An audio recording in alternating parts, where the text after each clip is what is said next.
masih dari Jalan Masjid Silaturahim di nomor 36 Kalimanggis Cibubur Bekasi, Radio Silaturahim 720 AM untuk Islam yang satu. Masih bersama dengan Ustazah Harini Amran dan kita masih membahas tema kita kali ini adalah tentang aurat wanita dan juga mahram ya. Apa saja yang atau siapa saja atau kepada siapa saja kita boleh menampakkan aurat kita juga tadi sudah dibahas. Anda juga dapat menyimak serangkaian siaran kami di www.radiosilaturahim.com. Sebelum kita bacakan SMS dari pendengar yang sudah bersiap, Ustazah, ada beberapa pertanyaan juga yang ingin disampaikan. Kalau kepada sesama wanita muslimah begitu, Ustazah, apakah ada batasan auratnya? Ya, jadi para ulama itu memberikan pandangan walaupun sesama muslimah itu batasannya itu ada. Nah, batasannya inilah yang menjadi perbedaan ya, apanya, mananya gitu kan. Nah, paling tidak dalam sebuah hadis itu dijelaskan janganlah kalian tidur satu selimut. Ya, artinya tanpa busana gitu ya. Nah, paling tidak aurat-aurat besar itu ya, artinya dari ada yang menyebutkan kubul dan dubur saja atau dada ya, kalau saya lebih kepada pandangan yang batas-batas yang ini aja, yang normal-normal ini ya, yang antara ya leher itu yang ketutup bawah dada terus ke ini ya vagina kubul dubur itu ya, itu sebaiknya memang tidak diperlihatkan kepada sesama muslimah. Jadi artinya itu ditutup ya. Nah, kecuali kalau ketika berenang kan kita nggak seperti itu kan, artinya pakai maaf bikini sama CD itu sebaiknya tidak gitu ya, karena kita menghindari di sini. Jadi Islam itu kan preventif, jangan sampai terjadi penyimpangan seksual. Kita kan nggak tahu kecenderungannya kan, jadi oleh karena itu dijaga. Yang boleh memperlihatkan semua anggota tubuh tuh hanya kepada suami. Selain itu ya ada batasnya gitu. Dan ternyata meskipun sama wanita dan meskipun muslimah juga tetap ada batasannya juga, Ustazah ya. Iya, kita preventif Mbak. Kita kan nggak tahu kalau dia menyimpang kan.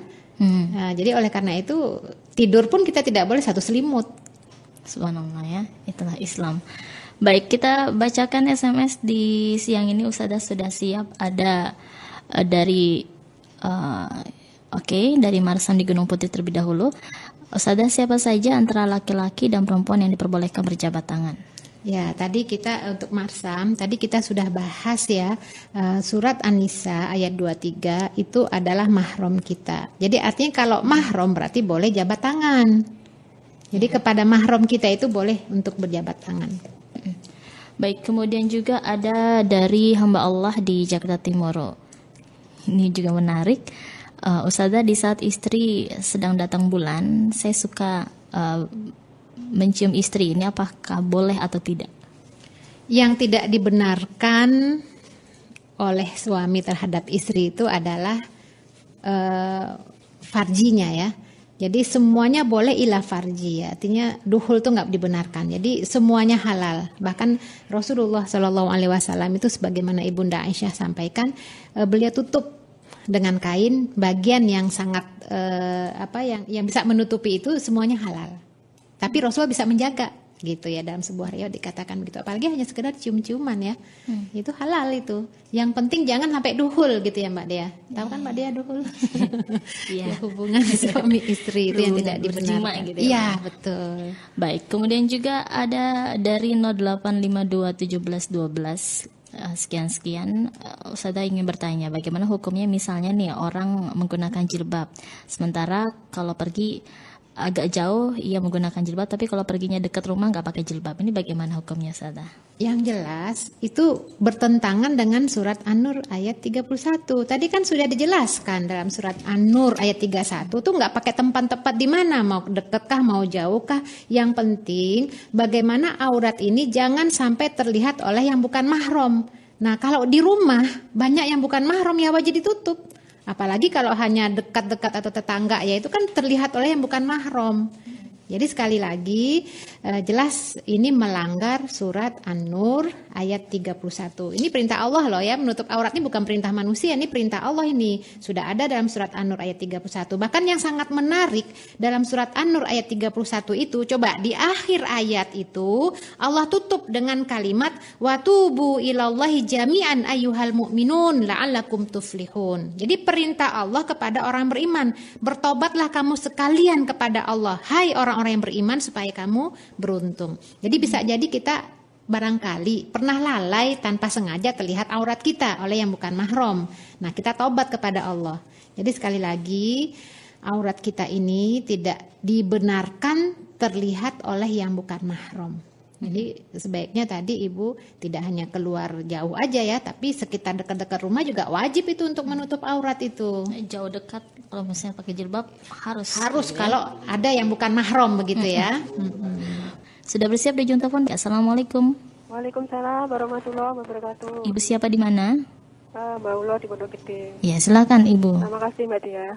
Assalamualaikum Bu Ustazah. Waalaikumsalam warahmatullahi wabarakatuh, Bu.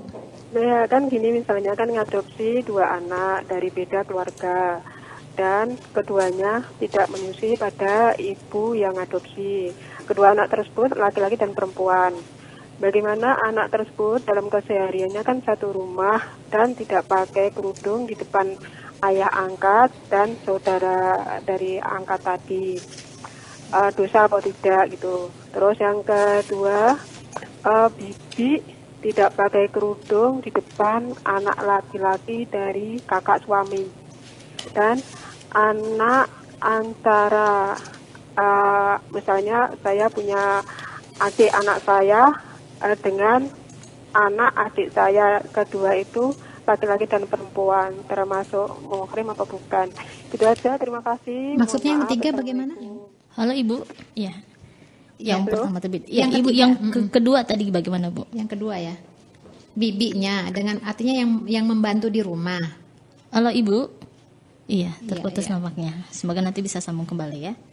Ya Ibu, jadi pertanyaannya tadi 2 orang anak yang diadopsi ini bagaimana mereka laki-laki dan perempuan masalah auratnya. Jadi begini Bu, memang masalah adopsi ini adalah masalah yang diperbincangkan oleh ulama fikih. Ada yang menyebutkan itu adalah haram kalau dinasabkan atau disandarkan keturunannya kepada ayah angkatnya. Nah, ini tidak dibenarkan karena dalam surat Al-Ahzab itu pembahasan tentang Zaid ya, yang dulunya itu diangkat oleh Nabi menjadi anak angkatnya, Zaid bin Harithah itu. Kemudian turunlah surat Al-Ahzab. Surat Al-Ahzab ini Allah jelaskan ud'uhum bi abaihim bi asma abaihim itu. Jadi dijelaskan dalam ayat 4 dan 5 ya. Di situ dijelaskan wa ma ja'ala adiyaakum abnaakum. Ya, jadi bukan anak-anakmu itu, anak angkatmu itu bukanlah anak kandungmu. Jadi panggillah dia dengan nama bapaknya. Ud'uhum li abaihim. Jadi panggillah dia dengan nama bapaknya. Jadi kalau kita mengangkat anak, itu kalau adopsi di sini adalah menyandarkan anak itu kepada kita sebagai orang tuanya bin ayah angkat, itu tidak dibenarkan. Nah, oleh karena itu kalau sudah terlanjur mengadopsi atau mengangkat anak, ini berarti ketika mereka balik itu sudah dewasa ya. Berarti mereka harus menjaga masing-masing aurat mereka. Karena mereka bukan saudara kandung. Dan ini kan nanti berkaitan dengan permasalahan fikih yang lain ya Bu ya. Yang terkait dengan wali ketika pernikahan, yang terkait dengan warisan. Karena anak angkat itu tidak mendapatkan warisan dari orang tua angkatnya. Kecuali ketika masih hidup itu dihibahkan. Jadi ini permasalahan nasab, ini permasalahan nanti yang terkait dengan waris dan seterusnya. Jadi Ibu, kalau mengangkat anak laki-laki dan perempuan, ya tentu saja karena dulunya tidak disusui atau bukan jadi saudara sesusu, tentu saja mereka memiliki batasan aurat. Walaupun dari bayi kita sudah asuh ya, Jadi kalau sudah balik ya memang sebaiknya mereka disosialisasikan sejak dini ya supaya tidak timbul kekagetan-kekagetan tentang ayah mereka, saudara mereka atau kondisi mereka. Jadi begitu Ibu ya, mereka memiliki batasan aurat sesama mereka. Itu yang pertama. Kalau yang nggak salah kedua tentang bibinya ya, yang kerja di rumah bagaimana dengan auratnya terhadap anak-anak Ibu itu ya. Ya begitu Ibu, kalau memang si bibi ini menutup aurat, ya memang dia tidak boleh perlihatkan kepada yang bukan mahram. Ya kecuali si bibi ini sudah tua, kemudian sudah menopause, sudah tidak lagi ada yang menarik, semuanya keriput ya. Ya ini kan juga dibahas juga ya tentang wanita-wanita yang sudah tidak lagi punya keinginan, sudah tua, orang melihatnya juga sudah sepuh ya, itu memang boleh melihat hal-hal yang wajar-wajar saja, yang batas lengan, kepala. Ini kalau yang sudah tua. Tapi kalau bibinya masih muda ya tentu saja harus menutupi aurat Ibu. Iya, sama halnya seperti tadi ya, pelayan laki-laki yang tidak memiliki keinginan gitu juga Ustazah ya. Iya. Baik, kita bacakan kembali SMS ada dari Ikhwan di Cakung Ustazah. Apabila seseorang telah berzina, kemudian dia bertobat dan tobatan nasuha begitu, tanpa harus dicambuk di depan umum, apakah Allah menerima tobatnya Ustazah? Ya, Ikhwan begini, untuk sanksi hukum atau hukum had terhadap zina ini itu nggak mudah sebenarnya. Itu ada beberapa persyaratan.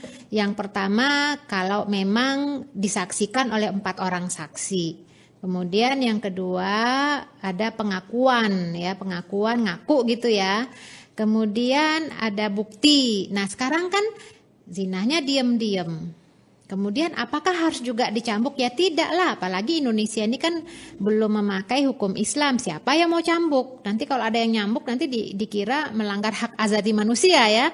Nah oleh karena itu bagi yang telah berzina tentu dengan bertaubat dengan sungguh-sungguh, meminta ampun kepada Allah, menyesali diri, membersihkan diri dari dosa, kemudian memulai hidup yang bersih dengan ibadah-ibadah sunnah atau ibadah-ibadah lainnya yang menjelaskan atau yang membuktikan bahwa dia telah taubat nasuha, insya Allah ini cukup. Dan Allah maha penerima taubat lagi maha penyayang. Ini ada dalam surat Al-Furqan ya, surat ke-25. Di sini dalam surat Al-Furqan ini ayat 68 sampai ayat 67 ini Allah jelaskan walladzina la yad'una ma'allahi ilahan akhar wa la yaqtuluna an-nafsa allati harramallahu illa bil haqqi wa la yaznun wa may yaf'al dzalika yalqa athama yudha'af lahul 'adzabu yaumal qiyamah wa yakhlud fihi muhana illa man taba wa amana wa 'amila 'amalan shalihan faulaika yubaddilullahu sayyi'atihim hasanat wa kana Allahu ghafurur rahim. Nah, di sini Allah jelaskan bahwa orang-orang yang menyekutukan Allah, orang-orang yang membunuh itu diharamkan Allah Allah akan dan orang yang berzina maka dia telah melakukan dosa yang besar ya. Mereka dosanya akan dilipat gandakan azabnya pada hari kiamat dan dia akan kekal dalam azab itu dalam keadaan terhina kecuali. Nah, jadi tadi yang menyekutukan Allah, yang membunuh, yang berzina, kalau mereka bertobat, beriman dan mengerjakan amal soleh, maka kejahatan mereka diganti Allah dengan kebajikan. Dan Allah itu maha pengampun lagi maha penyayang. Jadi insya Allah tidak perlu dicambuk. Yang penting taubatan nasuha, insya Allah. Iya, baik. Anda juga dapat menyimak serangkaian siaran kami dengan menggunakan line audio streaming di www.radiosilaturahim.com. Ya, dan kita masih menantikan SMS ataupun layanan telepon Ustazah ya di siang hari ini. Kalau tadi kita bicara soal batasan aurat wanita. Baik, nampaknya sudah ada penelpon. Kita sapa dulu. Assalamualaikum. Assalamualaikum. Waalaikumsalam warahmatullahi wabarakatuh. Dari Ibu siapa di mana? Dari Ibu Lala di Jonggol. Iya, silakan Ibu Lala dengan Ustazah. Ya, Ustazah. Iya, Bu Lala. Luar tema. Iya, Ibu. Saya bertanya, kan kalau di dalam pil KB itu ada yang untuk pel yang headnya selama bulan Ramadan supaya tidak batal puasa, yang pel untuk headnya tidak ditunggu saja atau dilewat. itu gimana tuh? Supaya Boleh tidak apa haid ya tidak? Bu Lala ya. Ya. Supaya tidak haid ya di bulan Iya, Ramadan supaya ya. tidak haid, supaya tidak batal puasa gitu selama bulan Ramadan. Iya. Baik, ada lagi Bu Lala? Udah, terima kasih Baik. saja. Assalamualaikum. Waalaikumsalam warahmatullahi. Iya, Bu Lala, ketika Ibu Lala meminum pil, ini pil KB sebenarnya ya.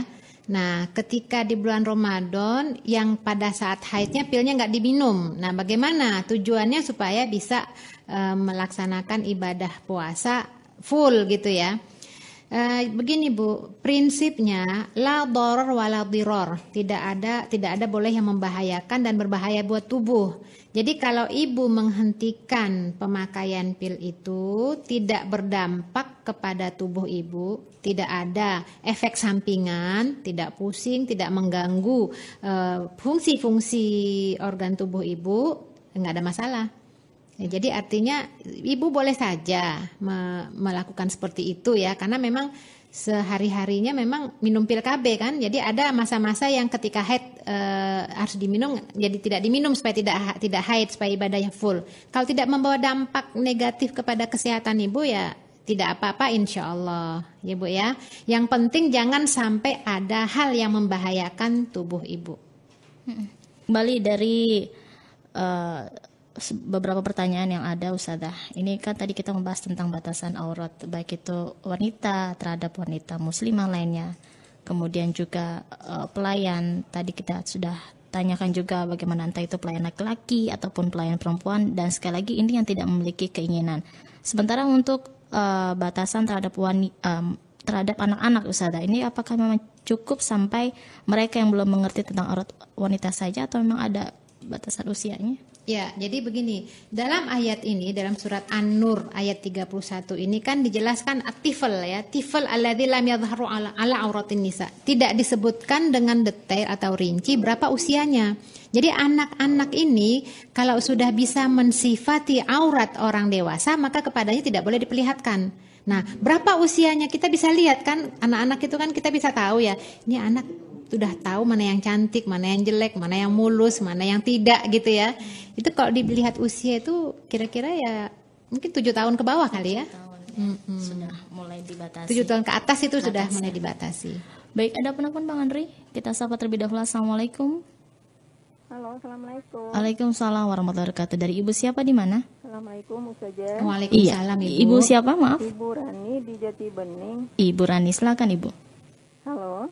Ya Ibu. Oh, ini maaf saja mungkin saya menyalahi tema. Oh, ini saya berhubungan dengan anak yang belum dapat jodoh nih saja. Oh iya Ibu. Iya. Oh, saya udah 60 umur saya. Suami udah nggak punya, udah meninggal. Anak saya 2. Yang pertama udah 34 pas kemarin ini saja. Cuman saya ada masalah dengan jodohnya ini saja, sampai sekarang belum ketemu. Saya banyak nyaranin, katanya coba disyariatin.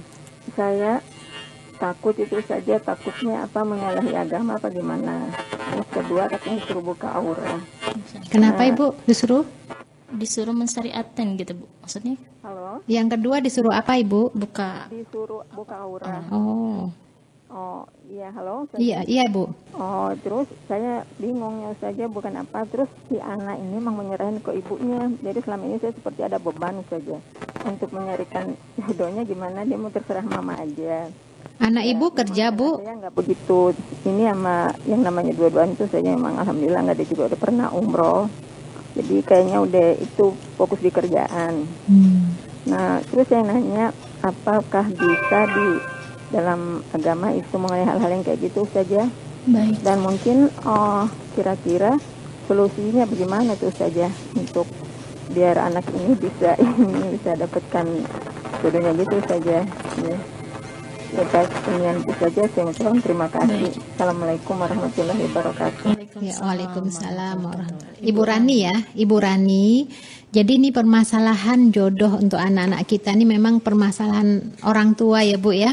Jadi begini Bu, anak Ibu ini usia 34 tahun ya. Jadi kita sebagai orang tua memang tidak boleh berputus asa, terus berusaha dengan syarat tidak melanggar syariat. Nah tadi disuruh di syariat, ini mungkin bahasa aja kali ya, syariatnya nggak sama dengan arti syariat ya. Nah sebenarnya kalau kita lihat di dalam Islam yang mencarikan jodoh untuk anak perempuan kita itu sebenarnya keluarga kita. Jadi kalau misalnya bapak sudah almarhum ya keluarga bapak ya, atau musyawarah keluarga besar. Nah paling tidak Bu dibantu Bu dengan sholat ya Bu ya, sholat hajat. Anak ibu juga sholat hajat, itu usaha dari sisi doa kita kepada Allah. Kemudian kedua, tidak ada salahnya untuk berusaha, barangkali ada biro jodoh yang muslim. Jadi misalnya ada sebuah majalah itu ya, yang majalah Islam itu membuka kontak jodoh, artinya mencari informasi tentang biro jodoh yang Islami. Nah itu upaya. Kemudian dari keluarga besar ini memang mestinya itu ada musyawarah ya Bu ya, keluarga besar dari pihak keluarga bapak, keluarga ibu. Jadi kemudian dipesankan tolong dicarikan yang baik, yang soleh dan seterusnya. Nah kemudian untuk anaknya sendiri itu diharapkan tidak menutupi diri Bu. Ya artinya barangkali anak ibu, putri ibu pernah berbicara, menyampaikan kepada ibu, mungkin ada yang melakukan pendekatan atau bagaimana, itu jangan ditutup hatinya, dibuka saja Bu. Artinya ayo kalau memang ini berminat, ayo datang ke rumah atau bagaimanalah, kan kadang-kadang ada yang pasif ya. Nah ini jadi dilakukan dialog bersama, kemudian tadi usaha, dan kalau upaya sudah ibu rasakan optimal, maksimal, mudah-mudahan Allah berikan nanti suatu saat jalan keluar. Saya ada cerita Bu, ini terkait dengan teman saya, itu di usia 40. Jadi di usia 40 belum dapat jodoh, kemudian dia bekerja, saya katakan semua rukun Islam sudah dijalankan belum? Ada satu belum, apa haji katanya ya, cobalah meniatkan haji, kemudian usahalah untuk nabung dan segala macam. Alhamdulillah itu di usia 40 tahun itu dia bisa menunaikan ibadah haji, doa di sana dan segala macam. Jadi tidak hanya umroh aja Bu ya, kewajiban syar'i kita kepada Allah ini kan termasuk haji bagi yang mampu kan. Dan subhanallah dengan doa berbagai pihak, dengan teman-temannya juga kan semua minta didoakan ya. 1 tahun setelah dia pulang dari haji itu ada saja jodohnya, alhamdulillah, dan mudah. Dan memang di usia-usia itu kan kadang-kadang susah dapat, mikir aduh turunan gimana, tapi Allah langsung berikan itu Ibu, subhanallah. Jadi artinya kita tidak usah putus asa terhadap upaya-upaya yang kita lakukan. Pokoknya betul-betul optimal, tawakal ala Allah, insya Allah suatu saat lewat manapun akan ada jalannya. Yang penting ngomong Bu ya, ngomong kepada, ya maksudnya musyawarah nih, anak saya tolong dicarikan ya. Ngomongnya kepada orang yang baik-baik, jangan ngomong kepada ini ya, diumumkan kepada semua pihak, apalagi diiklankan ya. Jangan begitu. Jadi diomongkan kepada saudara-saudara terdekat yang memang berniat untuk membantu. Kadang-kadang informasi kan kita nggak dapat Bu. Bisa jadi di pihak sana, keluarga sana tuh mendengarkan, oh itu ada loh yang masih sendiri gitu ya. Itu ada loh yang pengen ini, yang pengen menikah, itu ada loh misalnya yang duda atau apalah gitu ya. Jadi ini kan silaturahim ini kadang-kadang menyambung ini ya rezeki ya apalah jodoh dan seterusnya. Jadi teruskan upaya Bu, kita doa kepada Allah dan kita semua juga mendoakan mudah-mudahan bagi yang belum mendapatkan pasangan Allah berikan pasangan yang soleh insya Allah, amin ya rabbal alamin. Mbak Dea juga mengamini. Amin ya rabbal alamin. Iya ini sebenarnya masih banyak yang kita perbincangkan Ustazah terkait dengan pembahasan kita kali. Sebelum diakhiri, bagaimana Ustazah ini tentang batasan aurat wanita, kemudian tadi mahram kita sebagai wanita? Ya, jadi dimulai dari keluarga, kita sebagai orang tua itu mulai memperkenalkan tentang konsep mahram kepada anak-anak kita, terutama anak-anak kita yang sambil kita ajarkan sholat, kita ajarkan juga konsep mahram. Siapa yang boleh dinikahi, siapa yang tidak boleh dinikahi. Kemudian juga sampaikan tentang aurat juga. Mana yang anggota tubuh yang boleh terlihat, mana yang tidak. Jadi dimulai dari dini, dan ini adalah bagian dari konsep tarbiyah jinsiyah kepada anak-anak kita. Pendidikan seksual. Jadi anak kita bisa menjaga dirinya, juga bisa menjalani kewaspadaan ya. Karena kita hidup di daerah-daerah yang memang memang tidak kenal batas. Jadi anak dengan sendirinya sejak kecil sudah paham mana yang harus diperlihatkan, mana yang tidak. Mudah-mudahan dengan konsep mahram ini kita semakin mampu membawa anak-anak kita menuju jalan keridhoannya insyaallah. Aku lu qauli hadza astaghfirullahi wa lakum. Assalamualaikum warahmatullahi wabarakatuh. Waalaikumsalam warahmatullahi wabarakatuh. Jazakillah khair Ustazah Heleni Amran sudah bersama dengan kita dan juga sudah berbagi keilmuan. Karenanya memang seorang wanita muslimah harus senantiasa memperhatikan hal-hal yang dapat menjerumuskannya ke dalam lembah kemaksiatan. Seorang muslimah diharuskan untuk menjaga dirinya dari fitnah yang dilancarkan syaitan dari berbagai penjuru.